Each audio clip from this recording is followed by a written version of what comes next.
బండి సంజయ్ గారు ఇంతకుముందు గుడికి రమ్మంటే ప్రమాణం చేయమంటే ఏకసక్కాలాడిన హరీష్ అనేటోడు ఇలా యాదగిరిగుట్టకి ఎట్లా పోతాడన్న?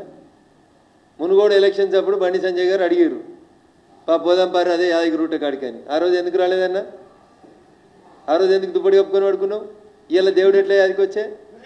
ఉన్న ఉద్యోగం పోతే ఆయనకు దేవుడు యాదికి వస్తాడు, ఈయనకు అధికారం రాకపోతే ఈయనకు హిండెన్బర్గ్ యాదికి వస్తుంది. సిగ్గుండాలే. జొన్వాడ ఫామ్ హౌస్ నాది కాదని నిన్న స్టేట్మెంట్ ఇస్తాడు ఒకడు హైదరాబాద్లో కూర్చొని. మరి మా జర్నలిస్ట్ మిత్రులు కూడా నేను అడగదలుచుకున్నాను, నేను కూడా అడికెళ్ళి ఇక్కడికి వచ్చినా కాబట్టి. వారి అది నీది కాకపోతే ఆ రోజు ఎవడో డ్రోన్ ఎగిరేసిండని కేసులు పెట్టి జైలుకి పెట్టిపోయినావు కదరా. ఎవరి దాని మీదనో డ్రోన్ ఎగిరేస్తే నువ్వెందుకు పంపినవురా? రోజు పెళ్లిళ్ళల్లో బరాత్రాల్లో మస్తుగా డ్రోన్లు ఎగిరేస్తారు. డ్రోన్ ఎగిరేస్తే జైలుకు పంపినావు. పిసిసి ప్రెసిడెంట్ ప్రస్తుత ముఖ్యమంత్రిని పంపినావు. నీది కానీ ఫామ్ హౌస్ మీద ఎవరి ఫామ్ హౌస్ మీదనో డ్రోన్ ఎగిరేస్తే వాడిని ఎట్లా అరెస్ట్ చేసి దానికి బెయిల్